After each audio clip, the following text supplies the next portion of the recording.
This is WZRD Chicago 88.3 FM. And we have with us at WZRD via Zoom, Don Radtke. He is Cook County College Teachers Union, CCCTU, former retiree chapter chair. How are you today, Don? I'm doing very good. So thanks for inviting me, and I'm so happy to have this opportunity to talk about Norm Swenson, the founder of Cook County College Teachers Union, especially, of course, it's just been a week since we celebrated Labor Day. And of course, Norm was born on Labor Day. So who would have thought that meant something at the time, as he always joked that was his mom's Labor Day at the time, but definitely it had significance for Norm's future. Right. Yeah, it was meant to be. And could you tell us a bit about how Norm Swenson founded the Cook County College Teachers Union, CCCTU? Okay, well, I'll start way back. Of course, Norm was born in 1935, and of course, the Great Depression, they were in the midst of that. So his formative years had that as a background, as his family struggled. His dad was well, they did farming. His dad eventually got into construction. His mom was a nurse, so definitely a well-educated individual, as Norm became. Of course, Franklin Delano Roosevelt was the president, and of course, during his formative years, of course, a lot of progress was made in terms of labor rights. Then, of course, World War II came, and Norm did serve after World War II was done. He did go to Europe during the beginning of the Cold War with the Soviet Union. And of course, his education was at the University of Chicago. He did very well there. He had a finance degree. I was at the memorial. I was kind of amused that the pastor said he was an accountant. So, but sometimes accountants can be kind of radical. At least we have the ability to organize. And so we have Norm then went in his first job as a part of a bond firm. That meant that they were the ones who organized the bond funding for governmental projects. The one that he mentioned was, of course, 294, the Tri-State, which was built about that time, and he was involved with the funding. But of course, Norm was learning about, of course, funds and government and how you budget, and thus that was important for the future. Being on LaSalle Street like that, though, wasn't what Norm enjoyed. So he did then try and did become an instructor. Back then it would have been Southeast College. Now it's called Olive Harvey. He was accepted in the city colleges. And everything just kind of lined up at that time. He started at that time, the city colleges were part of Chicago public school system in 1965, but the state was considering separating the 13 through 18 levels from K through 12. And it was done, and he was just the person at the right time at the right place. He met his wife. His wife Ellen was on the Local 1 executive board. Please note that's Local 1, the first local of the American Federation of Teachers. And she was involved with union work. She met Norm, so she was very important as the background person in terms of helping Norm. Then the instructors at college programs realized that their interests and having a college open to all. It's kind of a different mission than K through 12. So they started seeing that they had to be separated. They started organizing. These were turbulent times, 1965. Of course, this is the era of Vietnam. We had over 500,000 men in Vietnam and 40,000 dead at that time. We had the civil rights movement going on with Martin Luther King. So again, people were kind of coming out of that World War II era where everybody kind of fell in line and did what they told and started realizing that certain things, had to be changed, and people were willing to get involved. And Norm was obviously the right person at the right time. The union was organized in 1965. By 1966, they already started threatening to strike if they weren't separated from Chicago public schools. And of course, the state went along with that idea. So then they were off on their own. And they decided that, of course, they needed to be treated as equals. Remember, community colleges was an idea of the University of Chicago. And when I was hired in 1977, most of the faculty at the city colleges was for the University of Chicago. And of course, that type of background, you have instructors who consider themselves equals to those that maybe are above them, the chair or a chancellor. They're knowledgeable in their areas and should surely be involved in the decision making. But what they're realizing when it came to the Chicago Public Schools in Local 1, that of course everything emanated down from the mayor. And of course, I'm sure this must have irritated some of them, that somebody who maybe had a lesser degree than they did was somehow all suddenly a person telling them, how to do their programs and their instruction. And of course, here you had Local 1 was already a union, so they had structure for, again, organizing.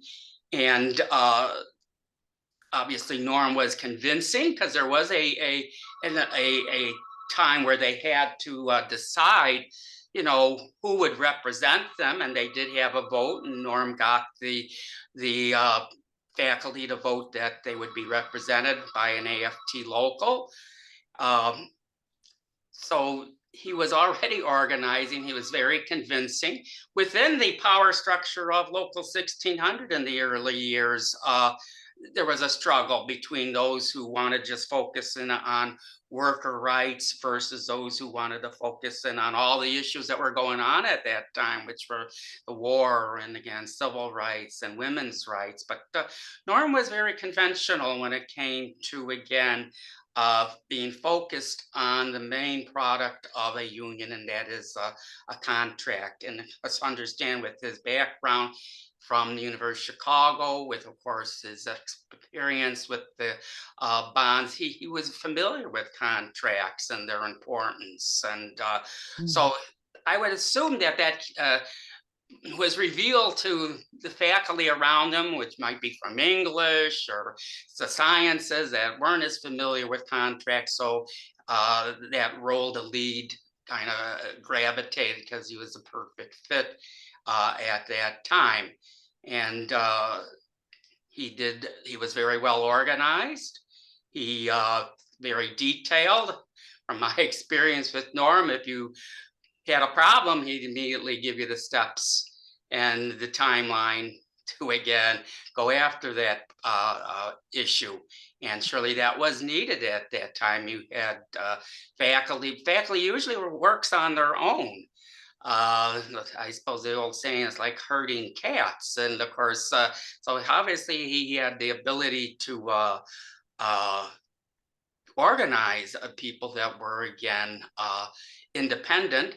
But at the same time, I believe they saw his skill, and thus that trust started. And surely the strikes, of course, cemented that trust in Norm's decision making. and the success that they had. So, but things lined up. The state wanted a separate level for community colleges. He was the right person. And while the board didn't want to change their ways, they wanted to be the one who dictated all aspects of the workplace situation. You had very determined faculty to have the rightful place in the decision making at the college level. So it kind of all fell together, and thus local 1600 was born. Uh, and of course, started right into what Norm's legacy is, and that was, of course, a strike. So again, in 1966, they, of course, were not recognized by the board, and they took action by, of course, declaring their first strike. What was why local 1600? What was the significance of the number 1600? Oh, I don't know. There is significance. 1600 is from Pennsylvania 1600, which is a street in, of course, Washington, D.C. And I believe that's the street that the White House and the U.S. Capitol is. I don't know if Norm ever had aspirations of such things, but that's how we got the number 1600. And it was Norm that suggested the number 1600? Yes. He was the one who suggested the number. So, Mhm. so that's how. So it does refer to that street address in Washington, D.C. So already at that time, because of his background in finance, I think that if he had stayed in his career as in finance, he might have been able to make more money. But do you have any idea why he decided to teach and to get involved in city colleges? Well, I think that probably has to go to what he wanted out of life. He was very well read. I mean, he read books by Gandhi and The Passive Resistance, Respect for Martin Luther King Jr. So obviously his wife was already a independent woman. She was on the board of Local One, the Chicago Teachers Union. So she definitely was very into women's rights. So he was attracted towards, again, people's having their say in lives and pursuing it. So I think part of it also, his dad was a general contractor. While he was on the owner's side, he hired many, again, carpenters and blue collar individuals, and I know Norm said he had to work very hard for his dad, and maybe in his youth he didn't like it all the time, and he probably thought it was kind of good to have people having a contract telling you, the confines of how much work you have to do to keep your job, and that somebody just doesn't keep working you, 24/7. So, so I'm sure, his life experiences, and of course, unions were very strong in the 1950s, and FDR and all that he did for unions surely reinforced, that need, for unions, and why he got into it. So When you worked with did you worked with Norm, right? And if so, when and on what issues? what issues did I met Norm. I was hired in 1977, so I caught the last of the big 6 first strikes. So again, in terms of union issues, of course, I was just a new hire, and of course, I slowly learned as I taught that Daly College was a hotbed of union activity for the city colleges. And so just through, in fact, my department chair was Noelle Johnson, and she was instrumental in the first few strikes. And unbeknownst to me, of course, she, well, had me come to her parties. Again, surely the strikes caused all the faculty to be tight with each other in terms of knowing each other socially. And I got to meet, probably the first time I met Norm was at one of Noel Johnson's Christmas parties. And so Noel had her eye on me, and I did slowly get involved with the union at the daily chapter level. I was their treasurer. I helped them with their scholarship. And then in 2004, now this would have been the last year that Norm was president, but he was still thinking of running again. He asked me to be his treasurer for the local. And he had to ask me twice. Norm was, again, one reason Norm was good at being ahead. He definitely knew how to ask people for help. He definitely was a good judge of ability. And he asked me twice, and I finally said yes.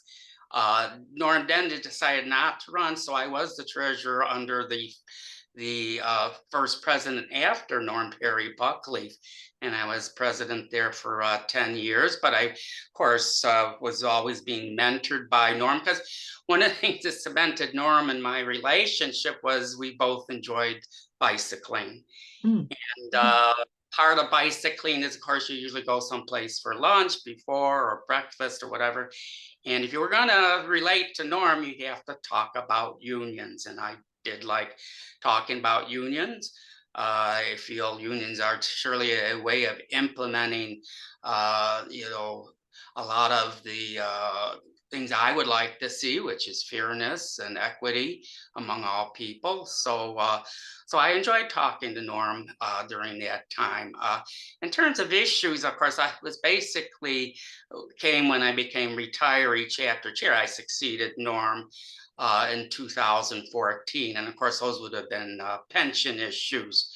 Of course, the protection of our pension at the state level, state university retirement system, which, probably heard in the media, were underfunded by previous governors. So, of course, we have to be vigilant. Right now, we also have to, of course, help with, there are 2 tiers of pensions. One, of course, is tier 2, which is now for new people that have just been hired. But their benefits are not as good as tier 1, and that's another issue. But those are things that Norm mentored me on. Surely he knew Springfield and how things would, of course, be passed down there. Our funding for city colleges comes from Springfield, even though it says Cook County College Teachers Union or for city colleges of Chicago. Most of that funding comes from the state. So Norm was important in terms of the legislation there. But most of it was pretty well done by the time I came. I came when the union was pretty much mature, and Norm's imprint was all on every aspect of what the union was doing at that time. When like the individual colleges, they might have some issues with the individual colleges administration. Did the individual city colleges go on strike on their own rather than the whole system, whole city college wide strikes? Well, that can't be. If you're one of the 7 city colleges, you're all part of District 508. It's just we have 7 locations that have separate administration, and that's administration just for that college. There's a whole another level of administration for all 7 colleges, for the city colleges. So when you do strike, you strike all together. Now, of course, that's not true for our suburban colleges, and we do represent 7 colleges in Cook County. Moraine, South Suburban, Triton, Morton, Harper, Oakton.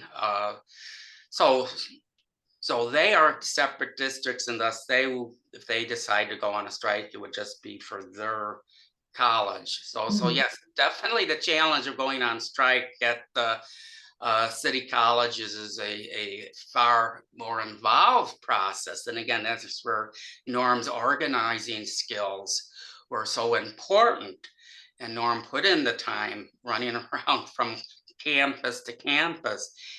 He surely was an expert of strategizing, of revving us up on issues so that we were all set to get out there and push back when administration tried to take back. But for the city colleges, yeah, all of these city colleges would go out strike at one time.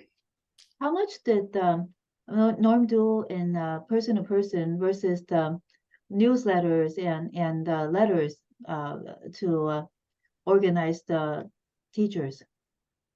Well, Norm, of course, did write, and of course, we had what we called the Union Voice, which was a newsletter to our members. Generally, it would come out at least 4 times a year, and of course, the first page would generally be Norm's message to his members. Probably before they, in 1965 and 66, most of course, his communication had to be, again, verbal. But again, he had a very excellent ability to organize his thoughts and thus communicate what needed to be learned by the membership in terms of the steps that had to be done to, again, strike and to get the contract they're pursuing. Norm was also very helpful. Again, we had all these professors who were very learned. I mean, in law, we had law professors, we had people in business.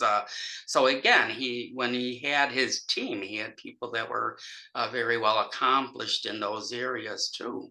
So it's a very unique situation for our union. While I have unions that are organizing maybe people at Walmart who do not have the educational background in terms of contract and what have you. But that was one of the strengths of our union. We knew about what we were trying to get. Mm-hmm. In other words, Norm was he had help from the teachers themselves because they had different areas of specialization, like maybe accounting and all, and other specializations and law, and that would help him in organizing, right? Yes, definitely.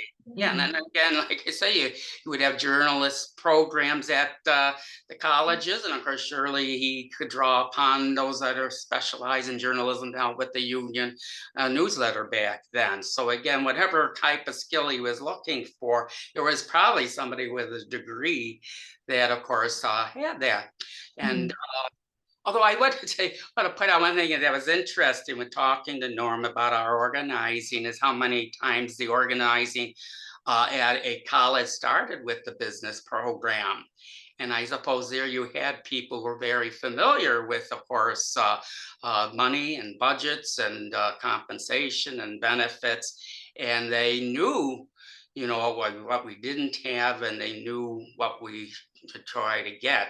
So again, it's kind of interesting because when you think of unions, a lot of times you think, well, of course, they've always been referred to as anarchy and revolutionaries. And here you have a lot of our chapters that were organized through something that you consider kind of a conservative business group people, but they knew what they were trying to look for. And then that's probably what attracted a lot of people, because they were successful in bringing the benefits and the higher wages to the members. And that's what really everybody basically wants from their union. In other words, the union wasn't anarchy. It was actually very structured under Norm's leadership. And he saw what exactly needed to be done because he was teaching and he could see what was lacking and what was possible, and anything that he wasn't sure about, he would just probe and see what was possible and go from there. But his background in finance must have helped a lot. Yeah, and of course, when you talk about when you're educated in business, you were taught organizational structure. And of course, you talked about chain of command, delegation. Mhm. All these things are, of course, needed in starting a union. A Mhm. contract, because my background is in accounting and business too, and Mhm. I always looked at our contract as something that I was just taught in school, but it was codified through a contract that people were not supposed to just develop managerial practices, but they've been researched, and then there are right ways of doing it and wrong ways of doing it. And of course, that's what a contract's all about, is making sure that people are doing it the right way. That if you have a problem with an employee, that of course you find out what type of problem is it. Is it an attitude problem? Is it a lack of knowledge problem? That's why, of course, you have grievances, and again, a procedure for discipline.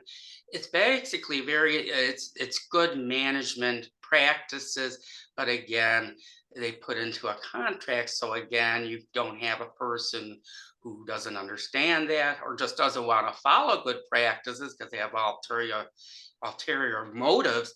And thus they fire a person because they just don't like that person. They just, I don't like their personality. Well, you can't do that under a contract. You have to say specifically what did they do wrong with their job description.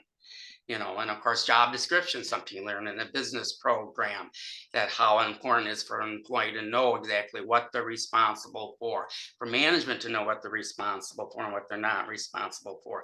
But again, especially in a institution such as city colleges or any of the colleges, of course, you might have somebody who's above you, an administrator who's never been trained in business practices, or feels that being an administrator, they are a ruler of some kind. I don't know how many times we had to train our presidents of the colleges, that's particularly at Daily College, in terms of you have to follow the contract.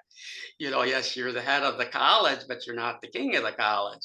So there's a way to again interact with us in a very productive way, rather than helter skelter way that sometimes administrator might thought was his right. So this is important.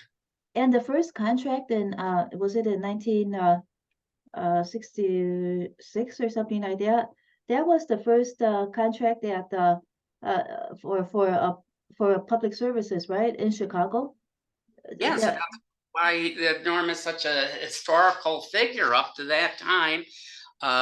Richard Daley the first, and of course, this is the boss. This is the man that told you what you were going to accept or what you were going to do. And an agreement with the mayor was, of course, a handshake. And of course, there's no way of proving handshakes or verbal agreements are very difficult. mm, So, of course, Norm was not going to have any of that. And as I said, he had a faculty who were from basically the University of Chicago, who were thought on their own, felt themselves as equals to Richard J. Daley. And of course, one thing led to the next. So, of course, that first strike, of course, the board toed the line in terms of that we make the decisions, we don't have to listen to you. But because of the strike, it finally forced Richard J. Daley to tell the board that they were going to have to negotiate. And from that first negotiation, we made a tremendous breakthrough. First of all, it was a contract in writing that everybody could read. It had finally a defined limit on class size. It defined our load as 12 hours, which at that time was 15 hours for most college institutions. We got a raise that was, of course, given to everyone, not whoever administration decided they liked, and was an 8% raise. It was a significant one. They got benefits such as paid medical and term life, which again was something that was not an obligation as being an employee as a teacher. And most importantly, they got the grievance procedure with binding arbitration that would force the board to listen to what we feel was the agreement in the contract, that they could not agree on something and then ignore it. So we would have to constantly bring them back to the wording of the contract and what it said and what it meant. And of course, if there was some vagueness, then of course you would have an arbitrator determining what exactly the contract meant. But those are the significant things that were accomplished in that first strike. And it was something that the whole nation finally heard about. I mean, one of the things that Norm did after, this was well established, and of course after maybe the 6 strikes that they had to go through, is that Norm would go from different parts of the United States. He referred to our contract as his Bible. And he would get there and he said he'd hold up our contract, whether it was being the state of Washington or Los Angeles or Alaska or again, Florida, and say, this is how we did it. And this is what you can do. And this is the things that you can also get. So the contract not only broke the ground in the city of Chicago for a contract, but it also broke ground throughout the United States for other higher ed to follow suit.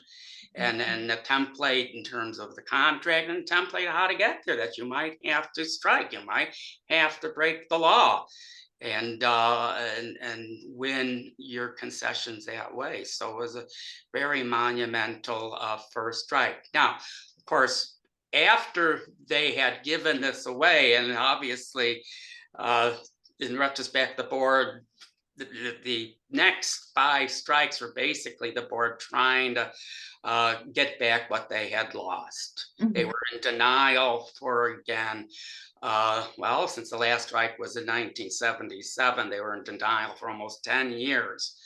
And I also should point out that Richard J. Daley was mayor during that period of time. So maybe he realized that, gee, everybody just saw that, the mayor is not all powerful.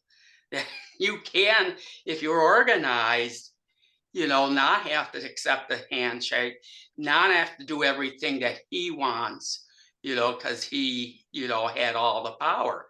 So again, they tried to, put back, get rid of the contract. That's why they always pushed it. We always, before we went on strike, said, let's just extend the current contract and we'll keep negotiating. They said, no, once the contract ended, now you're under board rules. Well, then, of course, that meant the faculty had to then go on strike, because again, if they didn't, then they were kind of accepting that was okay. So again, they forced the issue, and luckily the faculty stayed together, knew what they had fought for, knew what they could lose if they did not continue to strike. So, it's quite an amazing story. I mean, they struck first in '66, and then 4 months later, again, the board is still trying to get out of any agreement. They had to strike again. So the board was constantly trying to get back to square one, but they never could. So when Norm saw that the handshakes weren't enough, that the union needed a contract, did you hear any story from him that about any time when he actually did use a handshake agreement and maybe was burned by it? Did you hear anything about that?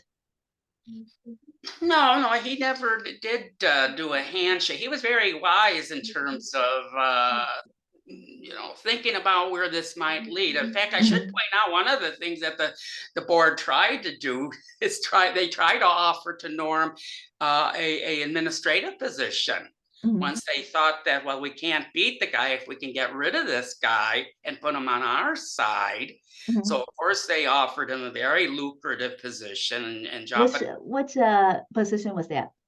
Well, I'm not exactly sure, but let's say it was a, like I said, a well-paid position at the citywide level. Mhm. And but Norm knew that if he would accept such a thing, he would lose the trust of all the people that were following him. And then he was also Absolutely. at the mercy of the board, because anybody who is an administrator is an at-will employee who Mhm. can be, of course, dismissed for whatever reason that they would want. So if he accepted, he might have had it for a year, and then they would find some reason to say, well, it just didn't work out. Mhm. So again, so they tried their best to uh,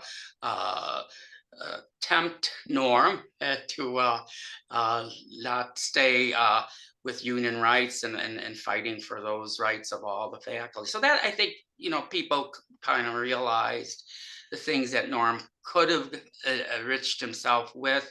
Uh, and it was practice back then. What you would do as a mayor to get a union leader to again maybe not be as militant as you would offer maybe a position on another board. For instance, the union leader for a local one would be on the board for maybe the CTA, which is paid position. And all you had to do on that board basically is just listen to what the mayor wanted and say yes or no according to the mayor's whims. But you got up money for that, so in that way, the mayor could then all of a sudden start getting you dependent on the money he could offer, and thus, of course, not be as militant as maybe you should be. And I always like pointing out to people is that we were a fraction of the size of uh, local one. They had 23,000 members. We had about 1,000 when we started, but we were the mouse that roared. We were the ones who again struck 7 times. We were the ones who got the contract. We were the ones who got the contract that allowed the police and the fire. You'd think they would be the ones who would be the heavies to get something like that, but here it was, instructors that are more likely considered to be mild-mannered, and here they were the ones taking the chance, sitting out there in the cold around garbage cans with fires in them, because of course the strike in '69 was a brutal one for 5 weeks, and it was in the cold of January. So and they did it. They did it. Well, that goes to show that education does help. Yeah, yes. Well, they knew what they were trying to do, and then they they believed in themselves, and right. Knowledge empowers people. Mhm. At that time, the board, is that equivalent to right now the City College's Board of Trustees? And at that time, Chancellor Shabat, is his position equivalent to the Mr. Salgado now? Yeah, the structure of the city colleges has not changed. Mhm. It's surely all appointed by the mayor, and Mhm. so everybody continues to look at the mayor in terms of what the mayor wants, and thus, they want to be in tune with the mayor's agenda and then implement it to keep their position on the board or to keep their position at the city colleges. So. And that's why, again, right now, one of our issues is to get an elected board. We see what Mhm. elected boards mean in the suburbs, where again, the trustees know that they won't be back if the voters don't like them. So they want Mhm. to make sure the colleges serve the community. While again, unfortunately, my experience, uh, and again, I retired in 2007, but my experience during my 30 years was a focus constantly on what the mayor wanted rather than what the community or the students needed. And right, How did it help to reduce the spending for teachers and increase the class load and all that? How did that help the city? Was the money being shifted to more salary for the administration, for the board, or why the focus on just not giving teachers good compensation? Where did they need the money to go instead? Well, of course, in any governmental institutions, there's limits how much money you have, because of the taxes that you bring in. And so that, sometimes the administrators are bad guys just because when they say there's no money, there is no money. So, and so they have to balance, of course, having facilities and all the supplemental services that you need to run a college besides just, again, faculty. So, and funding in the state of Illinois and of course probably nationwide for higher ed has been pretty level, and things changed tremendously over the last 40 years. I'll take my chance here just to mention, if you have a student loan, that student loan should be called a Ronald Reagan student loan, because he's the one who cut the taxes on the wealthy by 50%. And then again, it finally did trickle down what happened there. Again, when I went to college in the 70s,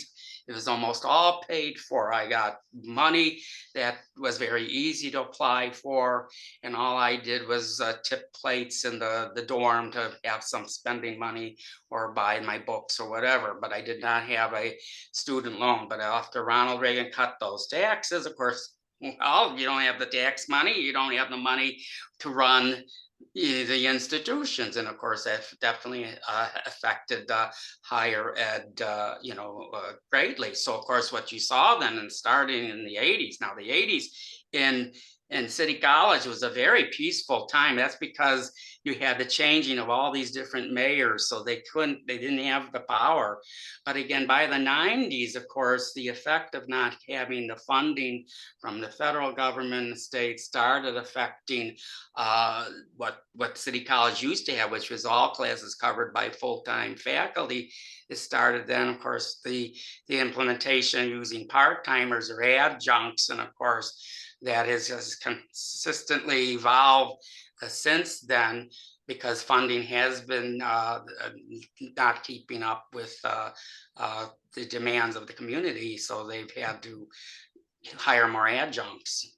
I see. So administration, I mean, I do sympathize sometimes for administration, but again, same time you have to, the squeaky wheel gets the oil, and of course that's what a union comes in here. So we don't get forgotten when it comes to all those priorities that they have. Yeah, because yesterday, I read how the Shabbat, Chancellor Shabbat and other members of the administration gave themselves raises, almost like 100% raise for Shabbat. Well, we surely have seen a system, where, and it surely has gotten, just from a business perspective, when I went to school, we talked about free markets and different types of competitive markets. That has now been replaced by the word capitalism. Capitalism does not mean free markets. Capitalism means money goes to possibly just one person, and famous capitalists would be a Rockefeller or Morgan Chase, and they were not into, again, having competition. They were into buying their competitors and having monopolies. So again, you do have that situation then where, again, you have people at the top justifying as much wealth as they can have, and that means there's less for people at the bottom. So that attitude has always been there. And that's why unions are such an important factor, to say that it wasn't just your time and your thoughts that made this business successful. It was everybody under you too that were part of that implementation, that team. That's why the unions were so important. But of course, also, as we've now it's almost like a litmus test that you're for capitalism, and the unions have gotten weaker and weaker, as of course those who believe that money should gravitate to just a select. They are constantly working for, again, to do unions in. For instance, we lost a few years ago through the Supreme Court the right to collect dues from people who aren't our members, but get the benefits of our contract. When we charged them dues, it was called fair share. But now we don't get that. If you you can still get the benefits of the contract, but you don't have to be a member. Now, again, what happened at the Supreme Court in the 50s, we won. They, of course, those who didn't like that challenged it.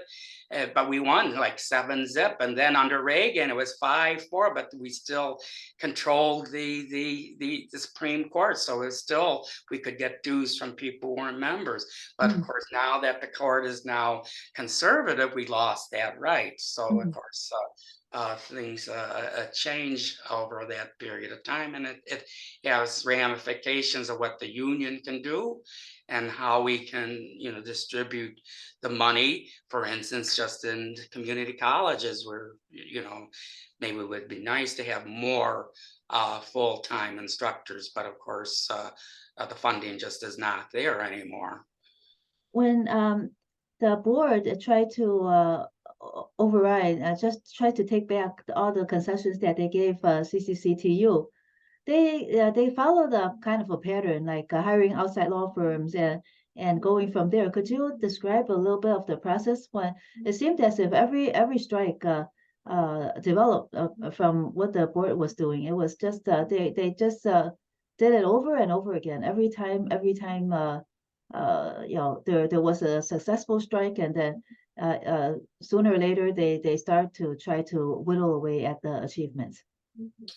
Well, and anybody who has power wants to, keep their power, and if they lose the power, their goal is to get it back. And of course, that was the problem with those 6 strikes. They were all hopeful that they could wear down the faculty, that they eventually would not strike. And of course, as I indicated, when the current contract ended, they wanted to implement board rules, or just basically, in other words, ignore the previous contract.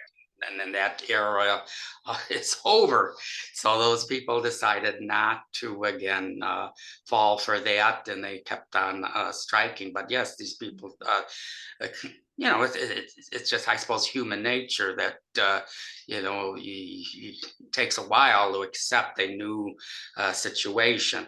And like I said, during that time, Richard J. Daley passed away. Then Blandick came, but of course he was only 1 term, and then you were followed by again Jane Byrne, and then of course Harold Washington, and then he died, and then it was like Sawyer for a little while. So again, finally, was it the board that changed after 1978, or was it because the mayors no longer had the complete power that Richard J. Daley did, but now we're just trying to hang on to those positions as mayor, and thus, of course, maybe even look towards unions as a way to maybe having a coalition to keep them in power. So, of course, in the 80s and the early 90s, we had a lot of peace in the city colleges, contract that was not challenged. In fact, after 1977 strike, the next strike that we would have would be in 2004. So again, it was a long period of. Who was the mayor in 2004? Let's see, I did print that out somewhere, because I was kind of realizing that our fate in many regards was, it was Richard J. Daley II, Richard R. M. Daley, Richard M. Daley II. So, and of course, he, in fact, was a mayor for a longer period of time than his father was. So obviously he had power, and of course, with that power, of course, comes probably a reaction. Why am I listening to you? What can you offer me that I need? But there's maybe concessions from you that I can then use and shift that money to other things that I'm interested in, maybe to keep the taxes down, or again, to have more law enforcement or whatever. But, and of course, the Daley family was never into public education. I mean, they sent their kids to private schools. So they say really weren't in tune with, again, the importance of the education for all those in the city of Chicago. What about the other mayors? Could you give us a little description about how each of the mayors treated the union? How far was their reach in affecting the those achievements? Well, I mean, they are administrators and themselves of it. Mm, They're always, not that they were not that friendly until we got Brandon Johnson elected in the last election, and that's mm, finally the teachers union got involved with city elections. And of course we right. couldn't in the past because of course the democratic machine patronage system was very, very determinant of the power structure in city. And then of course you have the chamber of commerce, those who are well off in the city, that also influenced more recently the selection of who the mayors were. So, but most of the time, our relationship with the mayors, were antagonistic. I mean, they definitely, especially in the 90s, you started to have the movement of charter schools and performance-based and testing and all these things which dragged education away from uh, the teacher making the decision to consultants outside coming in and telling you, the best thing to do. And so really, Brandon Johnson's the first mayor who has his children in public school, who's taught in public schools, who has a feel for again the institutions that he's making decisions for, and the importance that they have to the city of Chicago. I mean, for instance, with Rahm Emanuel, it got so bad he closed all those schools for CPS, but also he was the one who was consolidating the programs at city colleges, where again, we used to have a nursing program at every single school. Then they all of a sudden decided just to have it all at one school. And of Mm. course, city of Chicago is a very, very large area.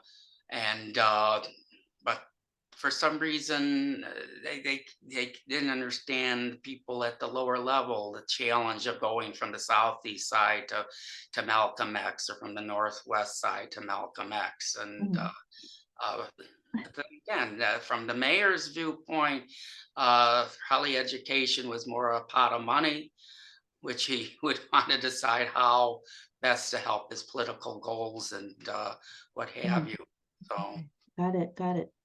Uh, do you know anything about how a judge was is assigned in those past cases involving the CCCTU strikes, such as in 1975, Judge Shelton Brown fined CCCTU 5,000 for each additional day of the strike, and then also sentenced Norm Swenson to jail for 5 months for not ending that strike, and then in 1966, Norm was sentenced to 30 days in jail for not calling off the first CCCTU strike. But then there was Judge Nathan Cohen, who mediated the negotiations himself in 1971 and 1973. Any idea about how how those judges ended up? Yeah, which noticed that question before this program because I went online to see how judges, and it sounds like it could be relatively random. And I would assume that oh regards, our past situation in terms of having quotes liberal conservative judges, or maybe pro-union judges versus non pro-union judges, probably was the same as we see nowadays in our judicial system, where we're always looking, well, who appointed that person? Was it Obama? Was it Trump? And of course you have a different interpretation completely of the law.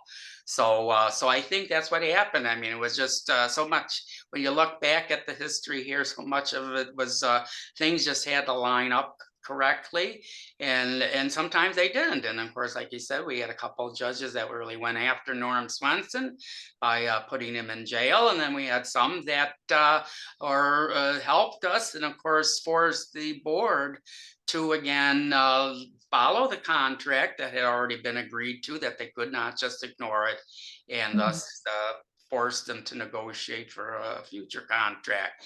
So again, that shows you a little bit how history can just be kind of by chance, I suppose. Right. It's almost like playing a slot machine. Who knows how which judge will line up on that case, and it makes such a difference. Yeah, but you do improve your odds by being knowledgeable, by being persistent, and that's what Norm was. So while there were some times we lost at that slot machine, he just knew how to come back and keep winning, and we did very, very well with those strikes. When Norm was head, I know that he tried to organize the membership to educate them about what he's trying to gain for them and how everything is going to affect them. But how active was he in getting them involved in not only striking but in the other work as well? There's a lot more to do than just the strike. So did he get a lot of people helping? Yeah. He was very well organized. I mean, surely one of the wonderful things about being part of the American Federation of Teachers is you have all these people with experience and history, knowing all the ways to organize individuals. And surely the activities that he had for all of us to participate in. I mean, every semester you start off with a luncheon where the president will show up and update you. You have positions at each college that, of course, needs to be filled. Of course, we have our legislative chair, which again keeps us aware of legislation that affects the unions. And of course, when it comes to, again, getting legislation passed, you need people to lobby, you need their personal time, but also you need money, because of course, so much of politics, you know, you might have to buy commercials or just have the mailings to go out so people know who you are and where you stand. So of course, Norm was our COPE. I know when I went to the AFT, the COPE director at the American Federation of Teachers would say, Don, Local 1600 has the best COPE program. Well, again, Norm was, again, very persistent. He always told me about how he would see if there was 2 doors in the room, and then he'd have a meeting with the faculty. And of course, if there were 2 doors, he'd bring an assistant, and one assistant would cover one door and he'd cover the other. And of course, he'd hand them, of course, what would be called a COPE card. It's a card where you, of course, indicate how much your donation would be out of your paycheck. So of course, he'd be at the door, and if you wanted to get out of that door, you would have to at least accept the card. And then he was wise enough to say, well, can't you just fill it out right now so we don't lose the card? So he definitely planned what he was about to do and how to do it as effectively as possible. So COPE card is like copay card? What does COPE stand for again? It's called Committee on Political Education. Committee on Political Education, where of course it's an umbrella term that covers, of course, informing people about legislation, to inform them about the politicians and the legislatures and who votes which way, and whether they're helping us or harming us. And of course, to follow up, we have activities of lobbying, campaigning, door-to-door canvassing, and of course, money that is needed to supplement mailings and so forth. So Norm actually, he had to not only find people to work at the union, he had to find a lot of volunteers. Were there people on the payroll at the union? And then how many volunteers did the union have to, the CCCTU have to engage to help with all this work? Well, definitely in the beginning, it was a lot of volunteers that believed in what they were trying to do. As they instituted a dues, and as that dues amount grew, he was able to hire people, or he would give them stipends to, again, assist him. There was an assistant to the president. Of course, all the chapter chairs get stipends now from the local, but of course, then you'd have maybe secretarial help at the office, or right now I have the money to hire staff that have been trained and are very helpful. Norm was a very good person with finance. He was a person who knew how to save and get the most out of money. What we did is we bought a building on Kenzie Street, right opposite of the Merchandise Mart, for $500,000, and then as that area came back, and of course it's now called River North, we were able to sell each floor, and eventually it returned almost $2 million to the union. So we still have that $2 million saved, but it's a cushion for letting us again know that we can survive bad times without disrupting our operations. And again, that was Norm who had that foresight. Mhm. He didn't decide to own the building and rent it back to the union and keep that money, but he always had the union foremost in his decision making. Um, for the volunteers, did they what was the most well, I think I wanted to ask you about the interns. Did he have interns at that time? And does the CCCTU have interns now? Oh, interns? Yes. They really haven't relied. A couple of times they had maybe an intern. I think maybe they have somebody who work part-time. Mm. But most of the positions we have are full-time. Mm. But yeah, in terms of an intern type of student outreach, we haven't really been into that too heavily. So it basically paid staff, and then of course And the paid staff members were themselves. yeah. What? Oh yes, the paid staff were members themselves, right? It Yeah. wasn't any outside people. It was all the members that were Well, we have reached out to people that are not part of our membership to help us with running of the union. But surely at the beginning, it was the membership, and surely at each college, the person running it is basically a member, who is volunteering their time with very minimal reimbursement for some of their costs to organize those activities, to negotiate, to file grievances, to serve the members there. So it's still very much a volunteer type of organization. Mhm. So, What about the for Norm Swenson's achievements for CCCTU? Which ones are still in place today? Which one have been lost, and which ones are endangered? well, Norm's legacy is out there to guide us in terms of what it takes to have a fine contract. And his example was even nationwide. They don't anymore because times change, but they used to give out what's called a militancy award because of his being in jail, which would inspire other unions to, of course, strike for what they needed. Now, in terms of what we have been gradually, and of course that's one of the issues in the union, because we aren't striking as much, but maybe just because of funding, as I said, has been level, and if we put in inflation, has been going down for higher ed. So surely that confines what we can and can't get when we negotiate. So if I look at what they got in the first contract, again, the class size is basically still stayed the same, but the 12-hour load was lost in about the 2000.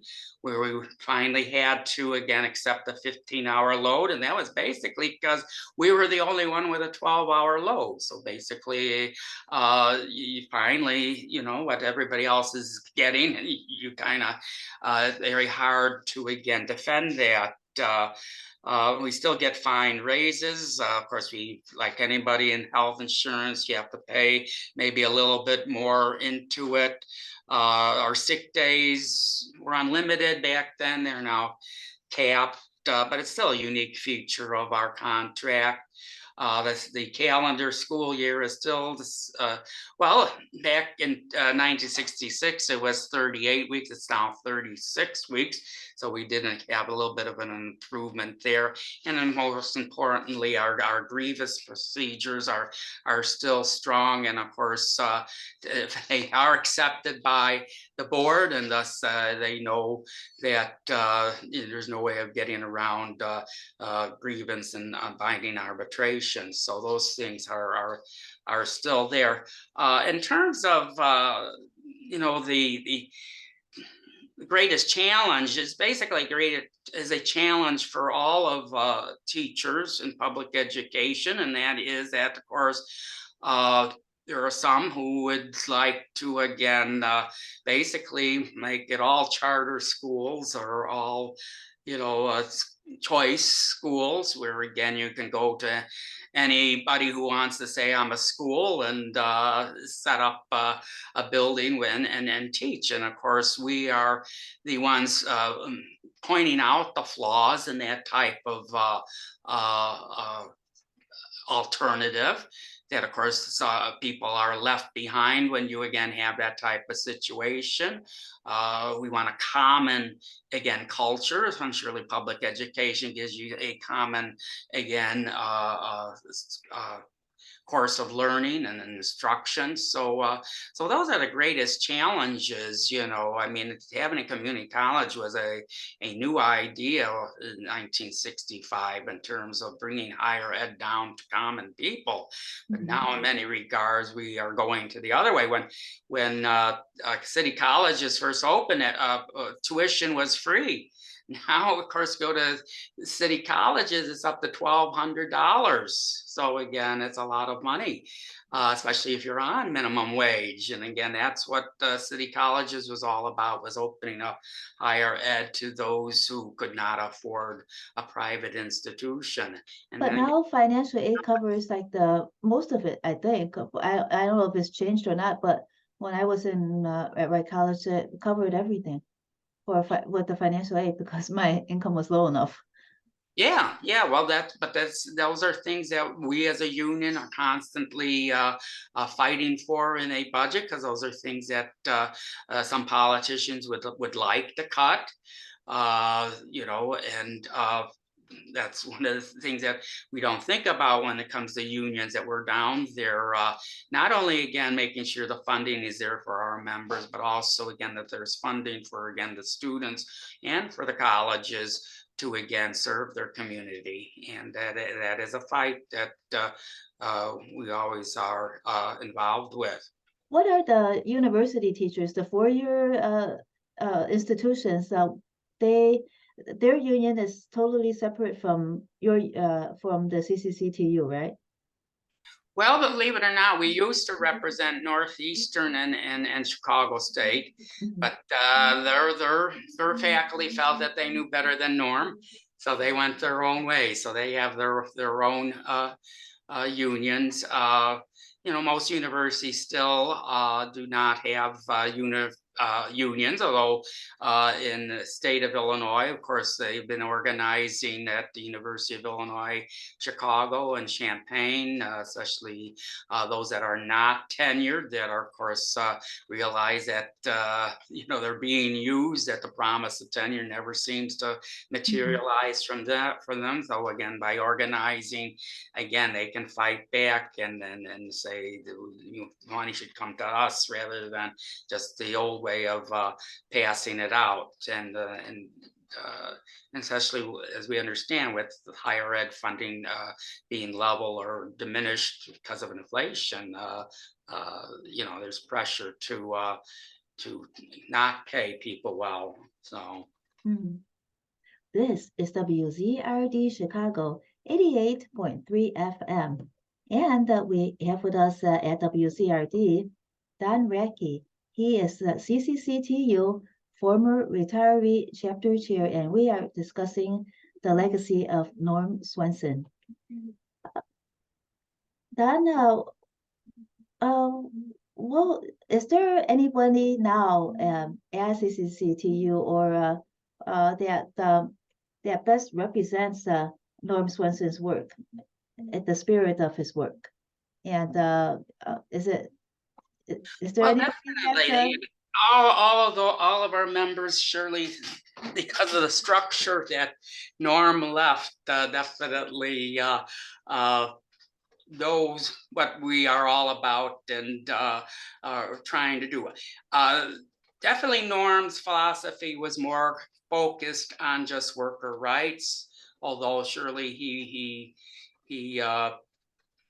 knew about the other movements. But I know that some of the struggles in the union were about how much involvement should we get into the civil rights movement, or into when Vietnam was during the war peace movement, or and of course Norm was tried to again keep the union focused on just worker rights. Mhm. But that has changed, and it has had to change because in the 90s and in 2000s, people are saying, well, education, particularly in the cities, aren't raising the poor up to the levels that we expect of education. But what we're realizing is that there's just so much that an instructor can do. And an instructor in the city of Chicago is taught and practices the same way as they do in the suburbs. And when it comes to, again, charter schools or choice, you never hear it talked about too much in the suburbs, but it's always talked about in, again, the city. And again, the question is well, are just the bad teachers located in the city of Chicago? Somehow they gravitate there? And the answer is no, of course not. The reason that, of course, the outcomes in the city are not as they are in the suburbs is, of course, you have other, again, factors that are critically important to, again, learning. And that is, of course, having, again, a stable, again, a family structure that is supportive. And that family needs, of course, the money to be able to, again, have the services needed so that they have the time to focus on their children. You need communities that are not so poor that, again, it creates a situation for crime and gangs. And then, of course, the pressure and the tension that must cause in your thinking when you don't feel safe. How that must, again, work against your ability to think clearly, to, again, learn subject matter. And thus, again, what we've realized is that we cannot just be focused on workers' rights.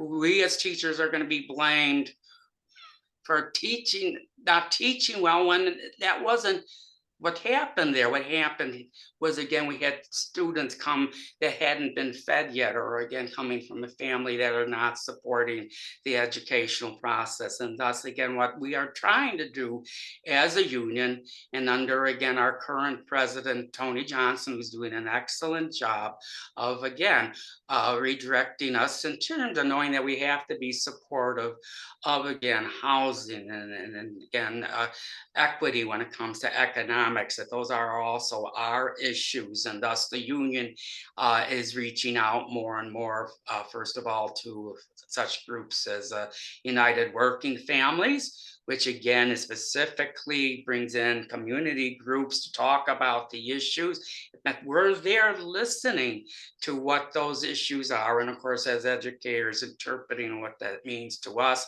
in terms of our ability to be successful as instructors, and why, again, possibly, and what we are doing is getting more and more involved with, again, these other issues. I know when Brandon Johnson was running, I was passing out palm cards at a precinct in Beverly, and the former alderperson was also passing out for Valak. And she came up to me and she said, why are the teachers union getting themselves involved in all these other issues? Why aren't you just doing what unions do, and that's you get most money you can for yourself and the best benefits? Why are you again looking at these other issues of housing and of course equity for other people that aren't really members of your union? And of course I had to explain to her that of course if we don't, we'll probably lose our jobs because they're going to blame us for all these things that we didn't cause, that were there before we came to the classroom, but surely do impact. So again, we do have to realize those factors and do something about it. So from the AFT down to the IFT down to again local 1600, there's definitely been a shift in terms of realization of understanding our community and then the challenges that they have that impede us as instructors to being successful and their children being successful. So that's been a change, and I'm very thankful. Tony Johnson got us very involved in Brandon Johnson's campaign. It was, I'm sure there were many members who wondered what we were doing. Luckily, we were successful. Surely, I suppose if you weren't successful, maybe a lot more dissenters, but we were, and we're very hopeful that some of the things that impact education outside the classroom will be addressed more strongly. So the thing is that without Norm Swenson's work in the beginning, he had to concentrate on workers' rights in the beginning because there was so much to do. He really couldn't focus on anything else because that was so essential. If he didn't establish that solid footing, that foundation for all of you, then you actually would not even have the time or to focus more on helping students, because you still will not be able to help yourselves adequately. So it's just a matter of a different time, and that was what really was needed at that time. Yeah, no, you're exactly correct. I mean, and when I talked to Norm, we would talk about the fights that they would have at the Union Hall between those who wanted the teachers to walk out in solidarity with the peace movement, or when Martin Luther King Jr. was shot, again, go out and again close the schools, and then again Norm just what was insistent that again that was not the area of the union at that time. It was workers' rights. And of course, as you said, it was a time where those were just being developed. Even the idea of teachers being unionized was still a new idea. So he kept us to something that brought everybody together, because everybody was there for their own self-interest, which was a workplace that was defined, which was stable, which had a good pay and benefits, and that was what unified us. And then to go into these other issues were things that people had a diversity of views, and so it just complicated what had to be done at that time. So you're correct. When Norm, he probably unionized some people that were not in the union. Do you have, like, just off the top of your head, any percentage or any number about how many people that joined and became part of the union, so that you have a bigger voice? Well, I mean, as we looked at that first strike, out of the 725 faculty, 95% voted for a strike. So I would assume they were all probably into the union. And we've always had a fine. So in other words, the faculty, the teachers were voting, but they were not necessarily in the union. It wasn't only like union card carrying teachers that voted. It was the ballot went out to all the teachers. Is that what you meant? And when it comes to, again, well, that kind of, I would assume that the only people that get vote on a strike are people who are members, but I could be wrong. But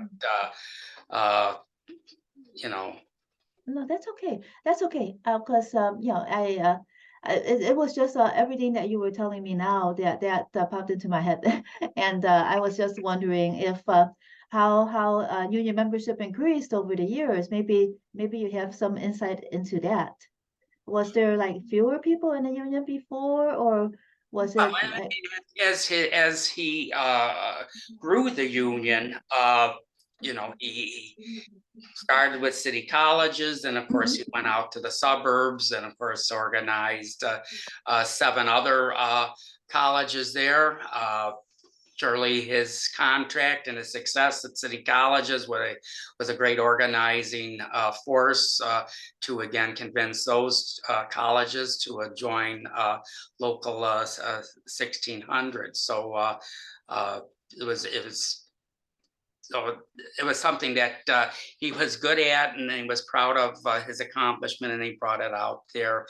And in the beginning, when he started organizing, like even before the first strike, do you know if the teachers were paying dues at that time?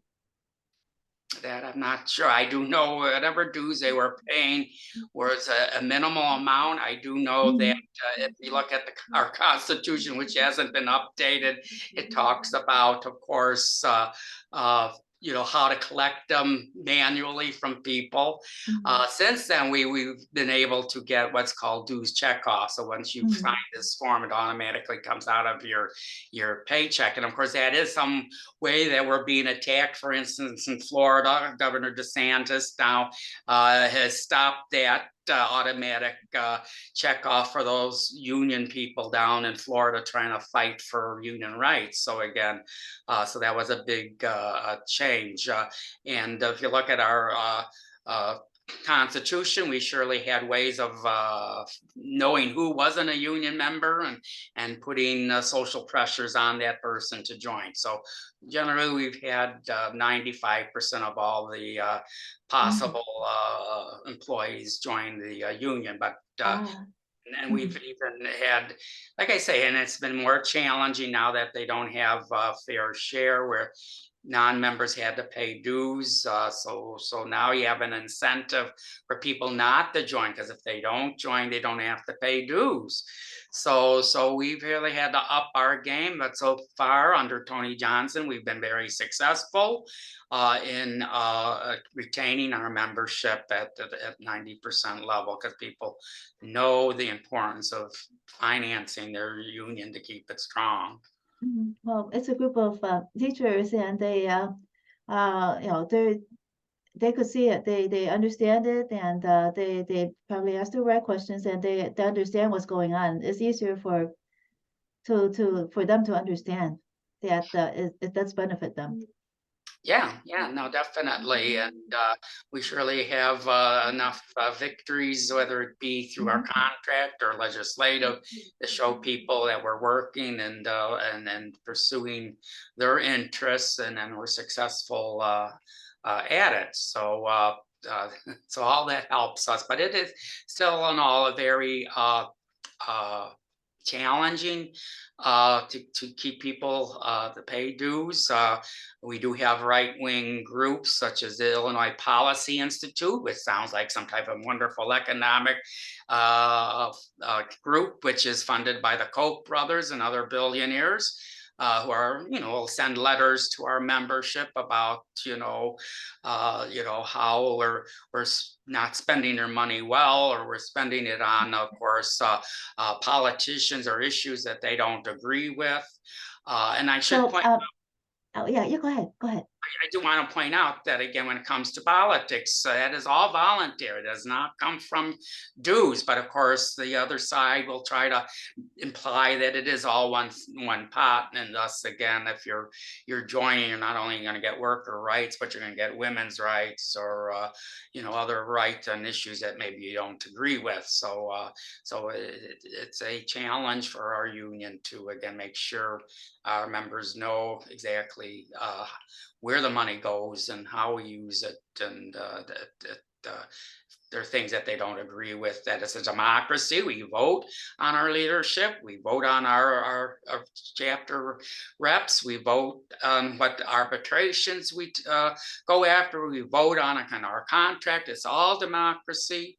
We're majority rules, and thus again, no one's dictated to. I mean, a lot of times the right will say it's union bosses. Well, the structure is not that. If people keep maybe re-electing the same person because they're successful or knowledgeable, that's their right to do that, and doesn't mean it's an autocracy or anything.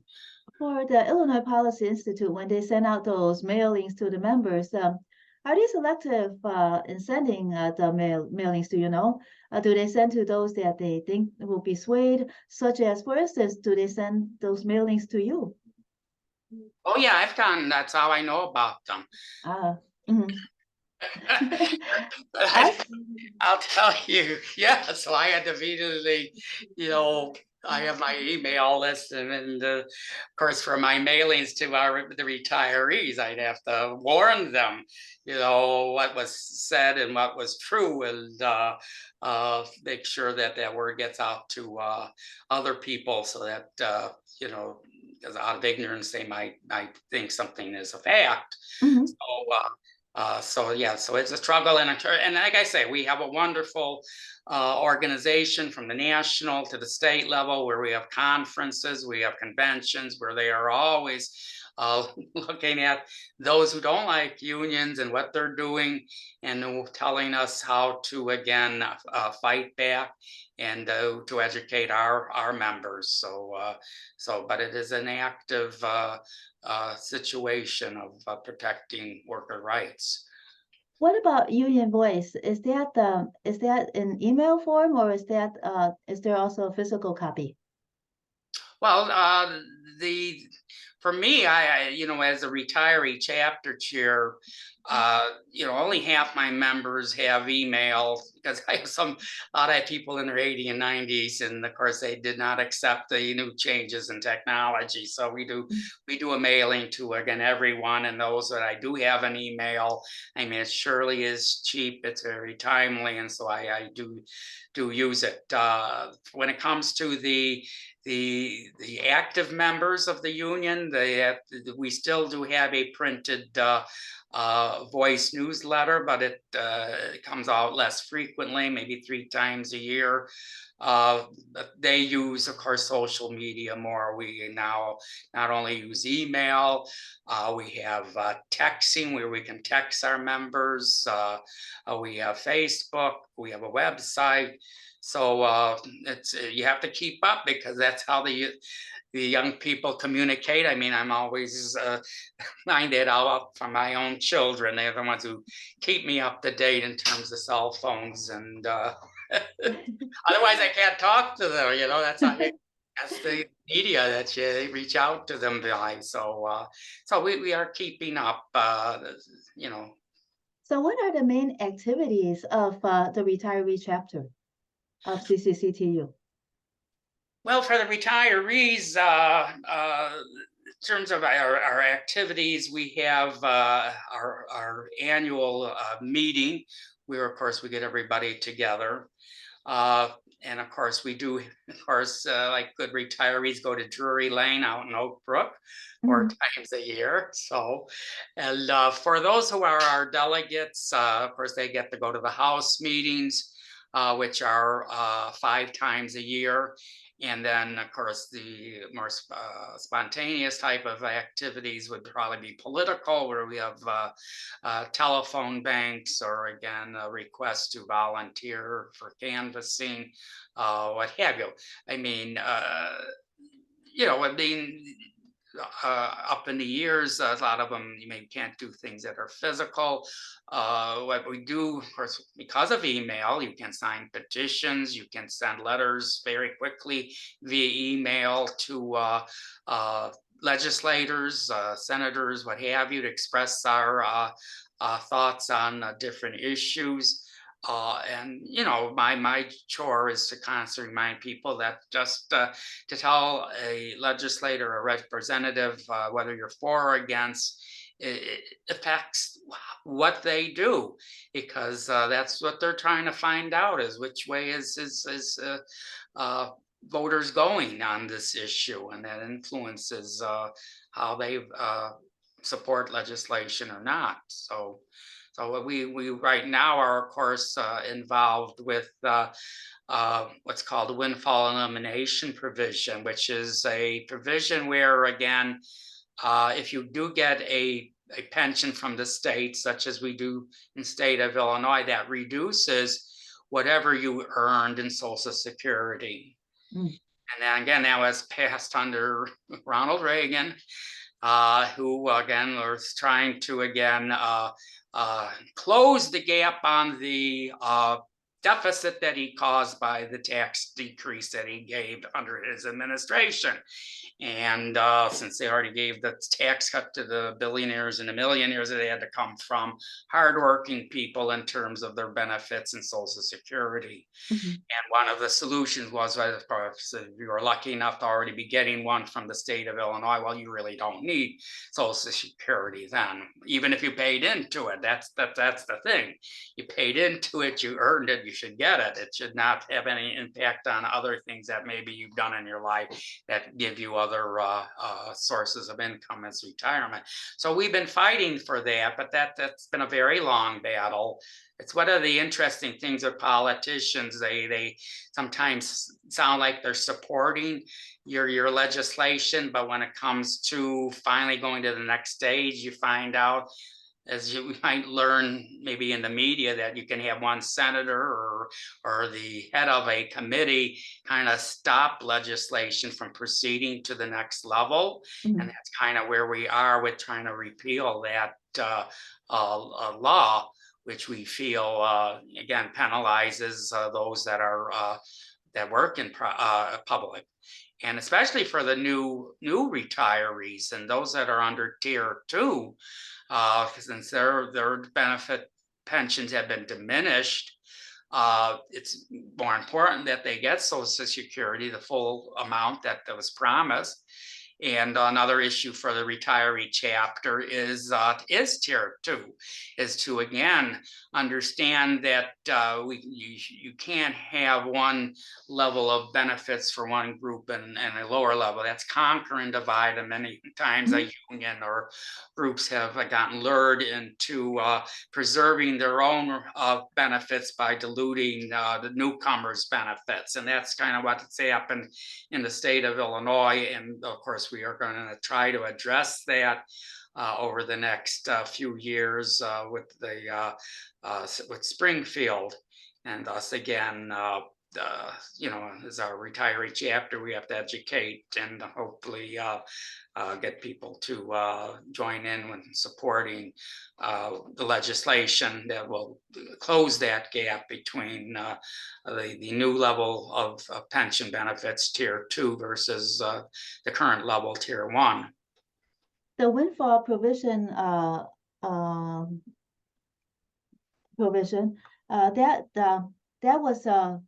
that is kind of buried in committee, is what you meant, right? They did a procedure in the chamber and kind of buried it, and now you're trying to get it back onto the agenda. Yeah, you're using the right terms, right? It's buried, ignored, right? You have everybody signing saying, oh, yeah, we're all for it. And then finally you're saying, oh, good, we must be getting close to getting it on the floor. And then all of a sudden you find out that, one person can stop it all. So it is a challenge. There are ways that you can get around that type of obstacles, but they, again, up the level of support that you need for the legislation. So this is at the federal level. So surely, with the budget deficit that we have at the federal level, again, what we're asking for would probably increase that deficit. But of course, we've often, again, said, well, how is this situation caused by giving tax cuts to people where we couldn't afford them, and maybe they should be adjusted rather than take away what was promised to people who paid in.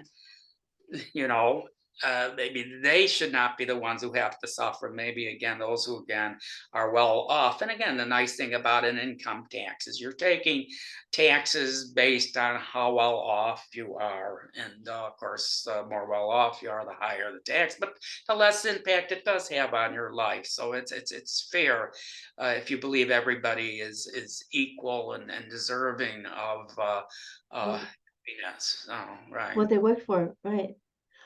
So, Dan, Becky, if people wanted to learn more about the work of the CCCTU, where should they go? Well, I think our website is CCCTU.org. Okay, you can always do your search for Cook County College Teachers Union. And of course, that probably would be the start, because of course, on that website, we have names and phone numbers that they can call to, ask their questions and get an answer as to what we're up to and how to join. Yeah. Hopefully, some of our retirees are listening into this program. And then again, if they have a friend out there who hasn't joined yet, we surely can have more membership, that's for sure. So. Well, thank you so much, Dan Becky, CCCTU, Cook County College Teachers Union, former retiree chair, chapter chair. Thank you so much for joining us on WZRD Chicago 88.3 FM today, and imparting so much useful information. Thank you. Okay. Thank you so much. I was honored to be able to be on this program, and especially to tell everybody about Norm Swenson and what he did for so many of our members' lives. So it's very important. So yes, thank you. Thank you. Bye-bye. Thank you so much for that. Bye-bye.